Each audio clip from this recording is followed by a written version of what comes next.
resumo do segundo dia do Congresso da Sociedade Brasileira de Diabetes, né, pessoal? Então, abrindo o dia, a gente teve uma mesa bem interessante sobre exercício físico e diabetes, tá? Como fazer a prescrição, como fazer a orientação dessa atividade física. Em relação à prescrição, é recomendado realmente esse termo, né? A gente prescrever atividade física para o nosso paciente com diabetes. Tem que fazer parte da orientação desse atendimento, né? É importante, muito importante a atividade física para o paciente com diabetes. Vai melhorar muito a sensibilidade insulínica, a captação de glicose na musculatura, é um sítio de ação da insulina. Então, esse paciente que faz atividade física, ele tem realmente uma melhora significativa dos seus parâmetros metabólicos, tanto controle glicêmico, como perfil lipídico e aí redução de risco cardiovascular. Então, a prescrição deve ser feita, aquela prescrição que todo mundo, acho que meio que já conhece, né? Então, seriam recomendados pelo menos 150 minutos de atividade física, tá? Semanal. Então, seria essa atividade aeróbica, leve a moderada pelo menos.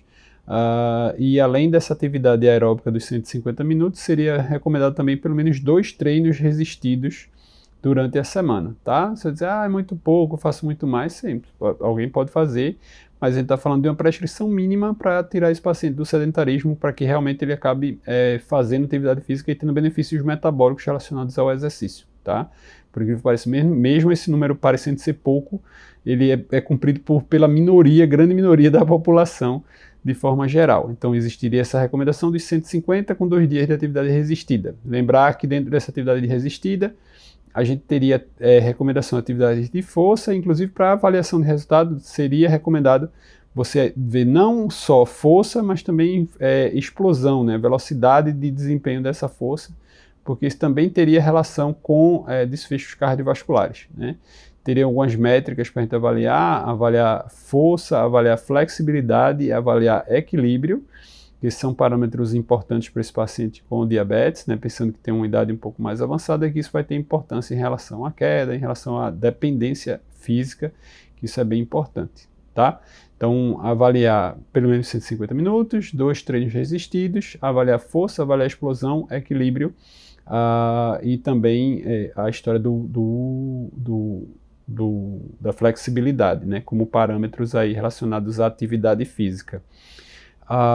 Essa prescrição da atividade física, se a gente precisaria fazer alguma avaliação cardiovascular ou não antes da prescrição, então assim, se o paciente for fazer uma atividade física considerada leve, e aí a gente vai ter, quando for fazer, por exemplo, uma caminhada, ou até a musculação dentro de um controle ali mínimo de carga, poderia ser feito pela grande maioria dos pacientes sem nenhum problema. Se o paciente for assintomático, não tiver nada cardiovascular instalado, poderia fazer sem uma avaliação, necessariamente uma avaliação médica cardiovascular antes, tá?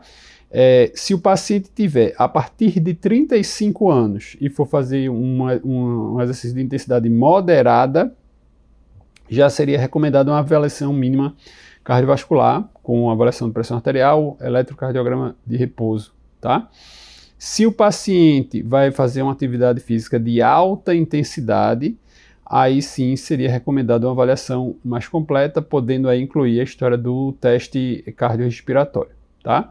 Então isso em contexto de obrigação, ou seja, eu tenho que mandar fazer, se o paciente for fazer uma atividade de alta intensidade, ou se ele tiver mais de 35, for fazer um exercício de moderada intensidade, ele já teria a indicação de fazer uma avaliação mínima. O teste cardiorrespiratório, ele além dessa questão de liberar o paciente para fazer ou não atividade física, ele seria importante, né, porque você fazendo um teste bem feito, seja em esteira, seja no cicloergômetro, e fazendo a questão da ergoespiro principalmente, né, você teria aquela determinação de faixas de frequência para atividade física, teria um planejamento de atividade física, uma avaliação de VO2 máximo, e eles mostraram alguns estudos comprovando que os pacientes que fazem essa avaliação têm maiores ganhos com a atividade física do que os pacientes que não fizeram essa avaliação.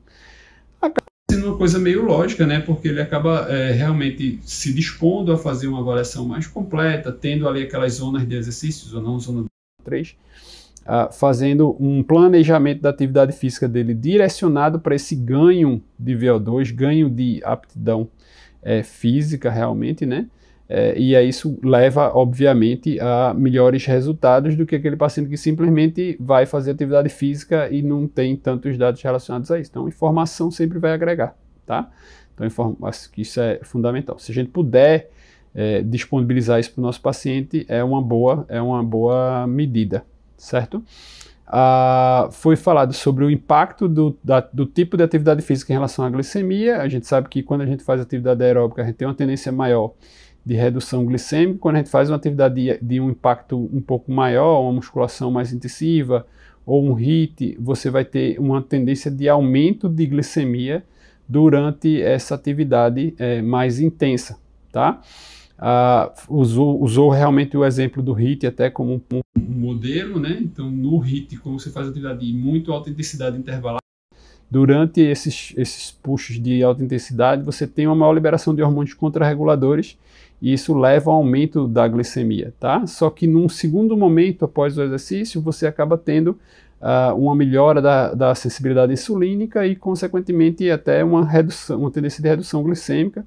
Então é importante a gente atentar para esse até risco, vamos dizer assim, no paciente que esteja usando insulina, ou sulfonilureia, alguma coisa que possa dar hipoglicemia, desse risco de hipoglicemia tardia em relação ao exercício de maior intensidade, tá? Então, o exercício de maior intensidade, a gente tem que orientar o paciente que existe um aumento de glicemia transitório, para o paciente não se assustar, nem tentar fazer medidas corretivas, né? Porque às vezes tem paciente que quando a glicose começa a subir um pouco, quer aplicar insulina para baixar, principalmente o paciente com DM1, aquele paciente um pouco mais ansioso, já usa insulina há mais tempo, às vezes isso acontece, tá? Então tem esse cuidado, mas a gente lembrar que quem pratica atividade física, de forma geral, vai melhorar o controle glicêmico. Se a gente pensar em glicada, em média de glicose, tem benefícios bem interessantes. Durante a atividade mais intensa, pode ter uma elevaçãozinha e tardiamente pode ter maior queda. Num paciente que comece essa atividade física de maior intensidade, já com a glicemia um pouco mais baixa, eles colocaram um limiar ali em torno de 100, esse aí deveria fazer algum boost, alguma refeição, alguma coisa antes, algum carboidratozinho, pelo menos ali 40 minutos, uma hora antes do exercício, para que não fique tão baixo a glicemia antes do exercício, porque pode inicialmente, principalmente na atividade de maior intensidade, pode antes da liberação dos hormônios contrarreguladores já levar a uma hipoglicemia. Tá? Então é interessante avaliar. Então se você começa o exercício com a glicemia abaixo de 100, você poderia ter problema. Se começa com a glicemia muito alta, também acima de 250, também poderia ter problema. Então, limites para fazer uma glicemia abaixo de 100 ou acima de 250, a gente deveria fazer algum ajuste antes de praticar essa atividade, principalmente se for de maior intensidade. Por fim, foi falado de terapias exercícios, né? Algumas drogas já foram testadas nesse sentido, né, de manter massa magra, aumentar a massa magra. E o destaque foi o bimagrumab, né? A gente já falou bastante sobre o bimagrumab lá no resumo do ADA. Você está na plataforma, pode dar uma olhada lá, que a gente fala bem direitinho sobre todo o estudo BELIEVE. O bimagrumab é um antimiostatina, né? Um bloqueador da miostatina, que é uma miocina que tem efeitos deletérios em relação à massa muscular e em relação à massa gordurosa. Ele diminui a massa muscular e ele aumenta a massa gordurosa. Então, o bimagrumab bloquearia essa miostatina, certo? Tem um estudo clínico, que é o estudo BELIEVE, que associou semaglutida com bimagrumab. Levou a perda de peso maior comparado com a semaglutida, né, chegando ali 20-21%, com preservação de massa muscular. Já mostraram aí alguns dados a mais, mostrando que essa preservação de massa muscular leva a um ganho de qualidade física, mas não um ganho tão grande. Não sei se talvez nos estudos que o colega mostrou, não teve realmente uma intervenção em relação à atividade física, mostrando que não basta só usar o medicamento, né? Além de usar o medicamento, poderia manter o volume muscular, mas teria que fazer exercícios para melhorar a qualidade muscular também, tá? O bimagrumab teve aí uns hiatos, e é interessante a gente saber isso, porque esse estudo o bimagrumab do laboratório Lilly, e a semaglutida da Novo Nordisk, né? Então, assim, a Lilly comprou o bimagrumab de outro laboratório menor e agora está fazendo o estudo com a tirzepatida, que é sua droga também, seu GLP, tá? Então, você teria o GLP funcionando principalmente para redução de peso e o bimagrumab para de massa muscular. Então a gente está aguardando os estudos fase 3 que estão em andamento, associando tirzepatide com bimagrumab e espera ver esse mesmo resultado de uma perda de peso bem substancial, mas com preservação de massa magra. O que é ainda mais interessante, porque se eu mantenho a perda de peso e não perco massa muscular, é porque eu perdi mais ainda massa gorda, né? Se eu conseguir perder o total de mesmo peso sem perder massa muscular, eu só perdi massa gorda, então realmente um impacto muito significativo em relação ao resultado final. Segunda mesa interessante que a gente viu aqui no segundo dia do Congresso da Sociedade Brasileira de Diabetes foi sobre tratamento de dislipidemia, né? Tratamento de dislipidemia além das estatinas. A gente foi colocado inicialmente que a pedra fundamental do tratamento seriam realmente as estatinas, né? A droga que tem maior redução de risco cardiovascular, maior evidência de redução de evento. A gente sabe que para cada 39, 40 de redução de LDL, a gente tem 10% de redução de mortalidade, então é um impacto bem grande, bem importante. E as estatinas seguem sendo aí a pedra fundamental no tratamento da dislipidemia, tá? Além da estatina, aí foi colocado, entrando um pouquinho na linha dos inibidores da PCSK9, tá? Os inibidores da PCSK9, a gente tem o alirocumab e o evolocumab, os estudos Odyssey e Fourier, mostrando redução de desfechos cardiovasculares. Então, aqueles pacientes que estavam usando estatinas e que não atingissem metas lipídicas, associariam os inibidores da PCSK9, que aumenta a reciclagem do receptor de LDL, e isso aí aumentou bastante a redução do colesterol com benefícios cardiovasculares. A gente ainda bate muito em relação ao custo, né, que aí limita a utilização. Mas a gente já tem evidências que o PCSK9 teria esse benefício. Então, a principal indicação dos inibidores de PCSK9, quando usar, seria aquele paciente que tem um risco cardiovascular mais elevado e que não consegue atingir sua meta com as estatinas sozinhas, né? Então, teria a associação com a ezetimiba, com segunda droga, né? Estatina com a ezetimiba, depois o inibidor de PCSK9. Foi falado sobre o inclisiran. O inclisiran é um SIRNA, é um RNA silenciador do PCSK9. Ele teria a vantagem posológica de você fazer entre a primeira e segunda dose 3 meses e a partir da terceira dose 6 e 6 meses, né? Então teria a primeira dose, 3 meses, segunda dose, depois 9 meses, né? No caso 6 meses depois dos 3, a gente teria a terceira dose e daí diante de 6 em 6 meses. O custo é muito parecido, né, entre inclisiran e alirocumab e evolocumab, mas a gente ainda não tem estudo de desfecho cardiovascular usando o inclisiran. Então, o IPCSK9 acabaria levando vantagem por conta dessa situação de não ter ainda essa evidência forte aí para redução de desfecho cardiovascular. Então, o IPCSK9 e o inclisiran usariam nessa falha de meta. Depois disso foi falado sobre o ácido bempedóico. A gente já tem no Brasil, né, o NUSTEND, que é a associação ácido bempedóico com ezetimiba. Essa associação foi lançada dessa forma porque o ácido bempedóico sozinho, ele é uma droga que acaba de potência relativamente baixa, a redução do colesterol LDL em torno de 20%, enquanto com uma associação com a ezetimiba isso dobra, chega próximo a 40%. Repare que não chega a ser um tratamento de alta potência, né, que o alta potência a gente considera só quando reduz mais de 50% nos níveis de colesterol LDL, tá? Então, o NUSTEND, a associação ezetimiba com ácido bempedóico, seria indicado principalmente naqueles pacientes que têm intolerância à estatina, paciente que faz efeito colateral, tem mialgia, dor. Então aí você teria maior evidência.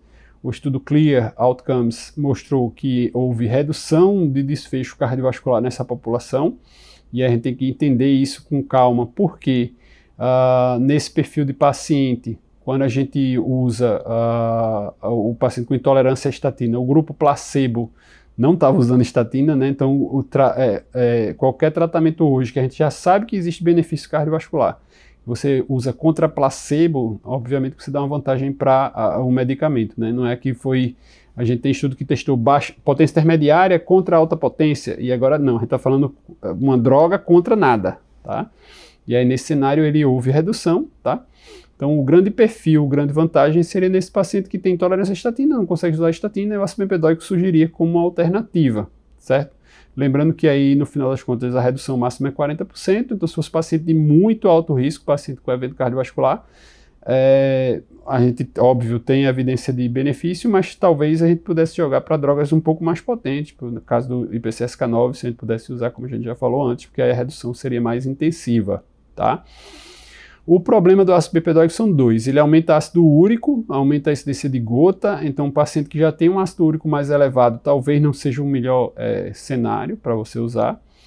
E outro ponto cuidado é que a gente fala muito, pode usar junto com a estatina, pode, né? Ele atua na via de síntese, na mesma via de síntese do colesterol, só que uma enzima um pouco acima nessa via de síntese. Ela teria a vantagem de só ser ativada no fígado, não ser ativada no fígado, né? E aí teria só ser ativada no fígado, perdão. O ácido bempedoico ele só ativa no fígado, não ativa no músculo, então não daria mialgia, tá? Mas quando você usa associado ácido bempedoico e estatina, você pode aumentar o nível sérico da estatina e aí, consequentemente, aumentar o risco de evento adverso da estatina usando o ácido bempedoico junto, tá? Então, o paciente que for usar a associação não é contraindicado, mas se ele for usar a associação, ele tem que realmente ficar ali em monitorização de enzimas hepáticas, enzimas musculares, porque aumenta o risco de ter evento adverso. Meio paradoxal, né? Mas a gente tem que ter esse cuidado em relação ao uso do ácido bempedoico. Então, ácido bempedoico para pacientes tolerantes, o nível do PCSK9 para esses pacientes que tenham maior risco cardiovascular e precisam de maior potência. Por fim, falou-se de fibrato. Fibrato é uma droga para tratamento de hipertrigliceridemia, então a principal indicação seria na evidência de você ter hipertrigliceridemia. No caso do paciente diabético, se ele está otimizado em relação à estatina e persiste com triglicerídeo acima de 500 ou acima de 400, dependendo da diretriz que você for seguir, teria indicação de usar fibrato. Ou naquele paciente que tem triglicerídeo acima de 880, aí independente, você tem que usar fibrato por conta do risco de pancreatite. Tá? Óbvio que aí você tem que diferenciar a hiperquilomicronemia, né? Quem quiser dar uma olhadinha lá nas fisiologias das lipoproteínas, porque quando tem hiperquilomicronemia, o fibrato não funciona bem, tá? Então, para aquele paciente com triglicerídeo muito alto, a gente tem que lembrar da hiperquilomicronemia como uma possível causa. O fibrato, nessa aula que foi colocado, porque assim, em relação à redução de risco cardiovascular, as evidências são bem menos assim, robustas, né? A gente tem um estudo ACCORD que mostrou que aquele paciente tem aquele perfil triglicerídeo alto e HDL baixo, poderia ter algum benefício cardiovascular com o uso de fibrato. Mas, em geral, não tem essa evidência. E foi falado muito de microvascular, né? Então, assim, a gente tem alguns dados mostrando que fibrato melhora a retinopatia bastante, diminui progressão de retinopatia. Então, paciente que tiver sobre risco, no fase inicial da retinopatia, ou a adição de fibrato, óbvio que você não vai indicar só por causa disso, mas se ele tiver um triglicerídeo um pouco mais alto, você acaba conseguindo benefício nos dois cenários, tanto de melhorar a triglicerídeo como melhorar a questão da retinopatia. Também alguns dados de melhora de neuropatia e até melhora de nefropatia também. Então, nas complicações microvasculares, o fibrato teria realmente um benefício além da questão do controle do perfil lipídico. Por fim, nesse resumo do segundo dia, a gente teve uma mesa de GLP-1 e GIP, né, no caso, agonistas únicos e agonistas duplos, mostrando benefícios além da questão de controle glicêmico e controle de peso, tá? E mostrando alguns cuidados que a gente tem que ter também. A primeira palestra foi sobre músculo, ações do GLP-1 no músculo, então mostrando aquela história que quando você usa GLP-1, usa GLP-1 GIP, você pode ter uma redução de massa muscular, que essa proporção é mais ou menos 70, 75% de perda de massa gorda para 20, 25% de perda de massa magra, né? Então, se um paciente perde 10 quilos, é como se ele perdesse 7,5 de massa gorda, 2,5 de massa muscular.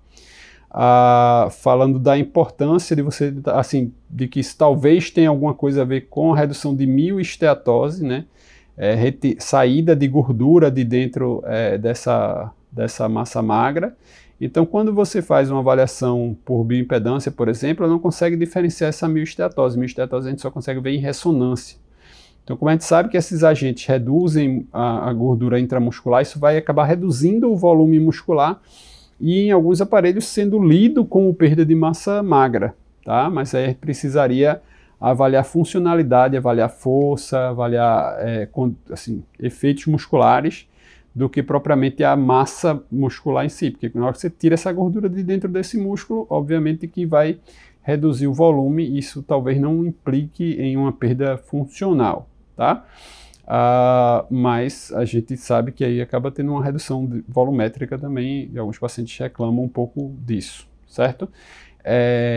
Um estudo apresentado foi o estudo Semalin, é um estudo que ele fez, além do estudo do uso da semaglutida, uma intensificação em relação à proteína, em relação à atividade física, e mostrou que essas medidas seriam eficientes, né? Então você usaria o análogo de GLP-1 para perda de peso, ele teve um resultado interessante em relação à perda de peso, mas com essa intensificação de atividade física, proteína, a gente acaba tendo alguma preservação de massa magra, e essa preservação de massa magra levou a uma preservação de força, uma melhora até de força, né, ao final do estudo, e também a uma manutenção da taxa metabólica basal, já que a gente tem muito medo naquela história de você tratar a obesidade, perder peso e acabar o metabolismo caindo, e você, consequentemente, ter maior risco de rebote de peso, tá?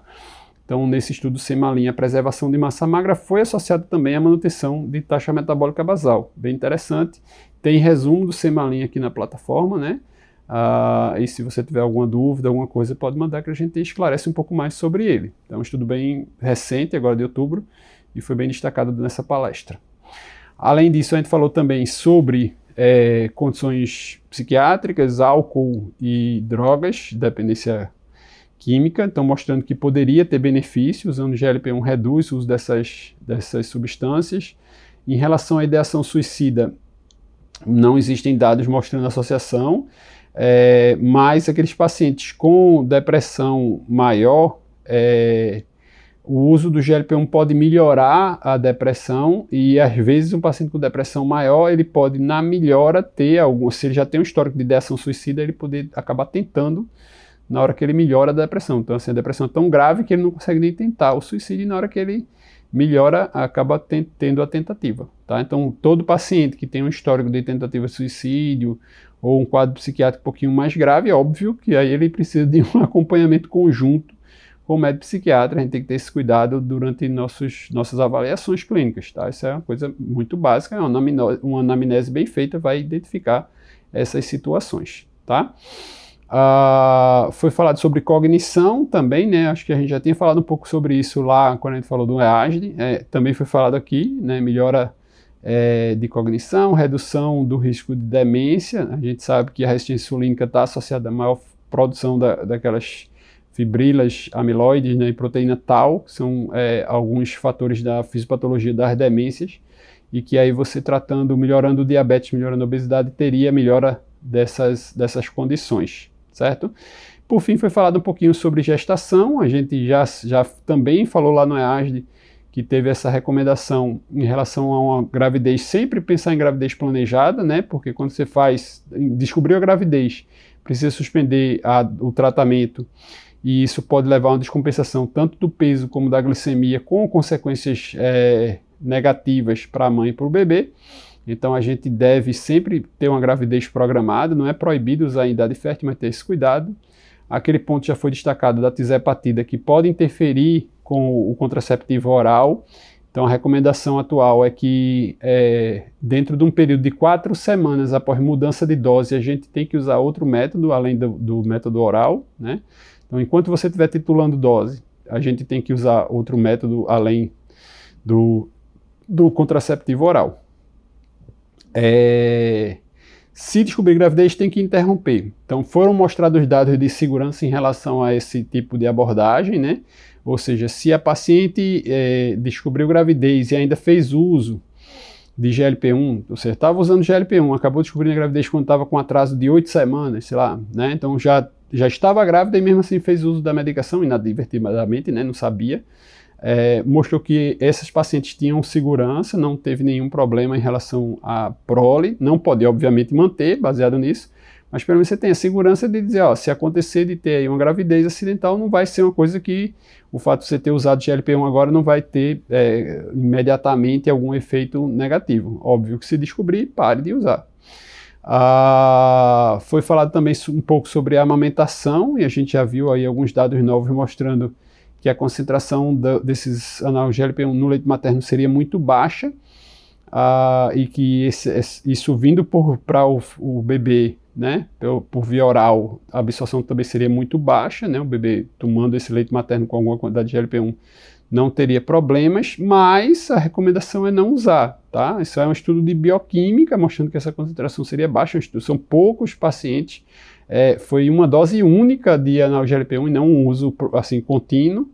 Então, não tem dados que mostrem segurança para usar, recomendar usar durante a amamentação, não, tá? Mas, assim, pelo menos também teria essa informação a mais e acho que os estudos estão em andamento aí, talvez com a perspectiva de permitir esse uso, se for o caso, né? Já que a concentração seria muito baixa. Então, sobre gravidez, a história de usar o método duplo e a amamentação mostrando aí alguma segurança, mas ainda sem a recomendação para uso.